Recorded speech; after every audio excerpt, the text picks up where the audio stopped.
नमस्कार, city news मध्ये आपलं स्वागत आहे। अमरावती जिल्ह्याच्या सिटी लँड येथील सहाय्यक अभियंता आणि रेल्वे विभागाच्या टेक्निशियन पदांकरिता परीक्षा घेण्यात येत आहेत। मात्र या परीक्षा विद्यार्थ्यांकरिता एक मोठ्या अडचणीचं कारण बनलं आहे। विद्यार्थ्यांना जिल्हा सोडून दुसऱ्या जिल्ह्यात जाऊन परीक्षा द्यावी लागते आणि त्याबद्दल त्यांच्या प्रतिक्रिया आज सिटी न्यूजच्या टीमने जाणून घेतल्या। अमरावती जिल्ह्यात सिटी लँड येथील महापारेषण विद्युत वितरणाच्या सहाय्यक अभियंता पदाच्या 291 जागांसाठी परीक्षा झाली। या परीक्षेसाठी विद्यार्थ्यांनी ऑनलाईन फॉर्म भरला होता आणि 1.5 वर्षानंतर या परीक्षेसाठी त्यांना कॉल आले। शिवाय रेल्वे विभागाच्या टेक्निशियन पदासाठी देखील परीक्षा घेतली जात आहे। सिटी न्यूजच्या टीमने सिटी लँड येथे जाऊन विद्यार्थ्यांच्या प्रतिक्रिया घेतल्या असता तेव्हा विद्यार्थ्यांनी परीक्षा देण्यासाठी आपला जिल्हा सोडून दुसऱ्या जिल्ह्यात जावं लागतं आणि त्यामुळे त्यांना अनेक अडचणींना सामोरे जावं लागतं अशा समस्या मांडल्या। कुठून आले? मी अकोल्यावरून आले। कोणत्या पदासाठी परीक्षा द्यायला आले? आम्ही असिस्टंट इंजिनियर। काय वाटते, काय तुमची शासनाला मागणी? सेंटर दूर होते असं वाटतं का तुम्हाला? हां, सेंटर लांब आणि अकोला म्हणजे डिस्ट्रिक्ट असल्यामुळे मला तरी वाटते अकोल्याच्या जवळपास बरेचसे आहेत विलेजेस की त्या मुलांनाही खूप त्रास होतो इथे यायला, कारण की शिफ्ट कधी सकाळची असते कधी संध्याकाळची, तर प्रॉब्लेमॅटिक होतं ट्रॅव्हलिंग।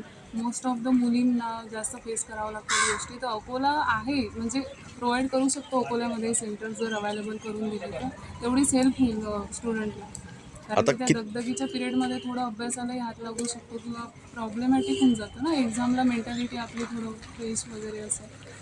किती वाजता निघाले होते घरून? आता किती वाजता वापस पोहोचणार एक्झाम देऊन? रिपोर्टिंग किती वाजता आहे? सकाळीच, कारण की ट्रेन आम्हाला 10ची अवेलेबल होती, त्यानंतर ट्रेन नव्हती तर आम्ही ऑन टाईम आमच्या रिपोर्टिंग टाईमला पोहोचू शकणार नव्हतो तेव्हा। सो आम्ही सकाळीच निघालेलो 9च्या ट्रेननी, 10च्या ट्रेननी, आणि आता परत जाण्यासाठी आम्हाला रात्रीची ट्रेन आहे 8 वाजताची, म्हणजे आम्हाला रात्री 10 वाजता घरी पोहोचायला। परीक्षेसाठी विद्यार्थ्यांनी 900 रुपये ते 1000 रुपये शुल्क भरले असून परीक्षा देण्यासाठी त्यांना बडनेरा किंवा अमरावती बस स्टँडवर उतरून बोरगाव धर्माडे या गावासाठी ऑटोचा खर्च करावा लागतो। त्यामुळे विद्यार्थ्यांना सकाळी 11 वाजेपर्यंत परीक्षास्थळी पोहोचण्याची आणि घरी परत येण्यासाठी अत्यंत गैरसोय होते। ताई, काय नाव तुमचं? माझं शिवानी दामोदर। कुठून आले? मी शेगावरून आली आहे। काय वाटते, कोणत्या पदाची एक्झाम आहे? असिस्टंट इंजिनियरसाठीच एक्झामसाठी आली आहे सेंटरला। दूर पडते असं वाटते, स्वतः त्याच जिल्ह्यामध्ये एक्झाम व्हायला पाहिजे आपल्या? हां सर, म्हणजे अकोल्यामध्ये बाकी एक्झाम होतात, आर्मीच्या MBA CETची पण एक्झाम तिथे झाली, नेटची एक्झाम झालेली आहे। माझी एकच मागणी आहे की आमची एक्झाम अकोल्याला झाली तर आम्हाला सोयीस्कर पडेल सर ट्रॅव्हलिंगसाठी। ताई, काय म्हणणार? काय नाव? माझं नाव दर्शना श्याम वगैरे, मी पण अकोल्यावरूनच आलेली आहे। माझंही मत सेमच आहे की अकोला डिस्ट्रिक्ट असल्यामुळे अकोल्यात एक सेंटर तरी असायला हवं जेणेकरून जो ट्रॅव्हलिंगचा त्रास आहे तो वाचणार सर्व। तुमचं? कडू खंडारे। कुठून आले? पारस। कशासाठी आले? मुलीच्या पेपरसाठी। काय गैरसोय होते असं वाटते तुम्हाला की अकोल्याच्या जिल्ह्याच्या विद्यार्थ्यांना इथं यावं लागते, पालकाला सोबत यावं लागते? काय म्हणणार? नाही, जिल्ह्याच्या ठिकाणीच परीक्षा केंद्र पाहिजे, त्या हिशोबानं म्हणजे सुरक्षेच्या दृष्टीने मुलीचं चांगलं होते आणि गैरसोय होत नाही। किती वाजता निघाले आणि केव्हा घरी वापस पोहोचणार? आम्ही निघालो सकाळी 9 वाजता घरून, आता 3:30 वाजता आमचे रिपोर्टिंग टाईम आहे। 4:30ला पेपर सुरू होईल, 6:30ला समाप्त होईल आणि मग आम्ही इथून जाऊ साधारण 10:30-11 वाजतील घरी जायला। दादा, काय म्हणणार तुम्ही? काय तुम्हाला वाटते की शासनाने कुठेतरी हा विचार करायला पाहिजे? शासनाने विचार करायला पाहिजे विद्यार्थ्याचा, विद्यार्थिनीचा, आणि सेंटर असं जवळपासच द्यायला पाहिजे जिल्ह्याच्या ठिकाणी जिल्ह्याच्या ठिकाणी द्यायला पाहिजे। आणि जिल्ह्याच्या ठिकाणी दिलं तर कसं जिल्ह्यातले सर्व विद्यार्थी ते येऊ शकतात। कुठून आले तुम्ही? अकोला कोणत्या पोस्टसाठी परीक्षा देते? एम। तर तुम्हाला एक्झाम सेंटर तुमच्याच जिल्ह्यात पाहिजे असं नाही वाटत का? हो, कोणता जिल्हा आहे तुमचा? अकोला। काय कशी गैरसोय झाली इथं येईपर्यंत सांगा? येताना बसेस वगैरे म्हणजे टाईम जातो उगाच, जिथे 10 मिनटं जायचे तिथे 2-2.5 तास जातात। परत जातानाही प्रॉब्लेम होईल, रात्र होते। समजा कोणी सोबत असलं तर ठीक आहे, एकटीसाठी खूप प्रॉब्लेम होते। दादा, आपणही स्वतः म्हणजे दिवस हे करून तुम्हाला यावं लागलं इथं असं वाटते? म्हणजे एक घरची व्यक्ती म्हणजे आली तर त्यासाठी अजून एक सोबत यावं लागते असं वाटते तुम्हाला? जबाबदारी म्हणून यावं लागते ना। आता संध्याकाळी गाड्या मिळतात नाही मिळत, त्या हिशोबाने आलो यांच्यासोबत। काय विनंती आहे शासनाला? की ज्या प्रॉपर ज्या जिल्ह्याचे कॅन्डिडेट आहेत त्याच जिल्ह्यात त्यांचं सेंटर मिळालं तर सोयीस्कर राहील सगळ्यांना।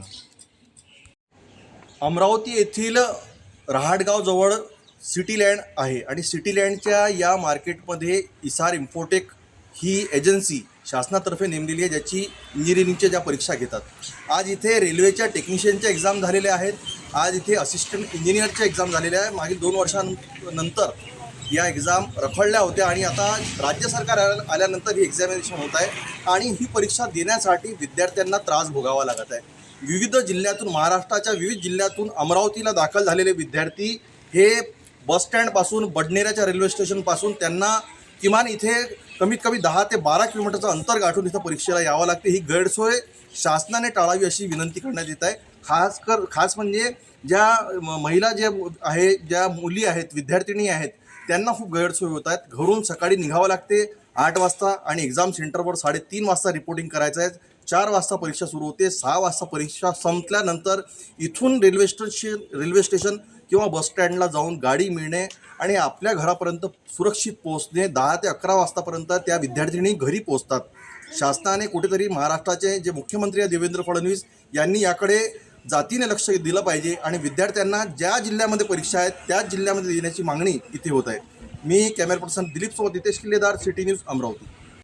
विद्यार्थ्यांनी आपल्या तक्रारी मांडल्या आणि सरकारकडून योग्य पावले उचलण्याची मागणी केली.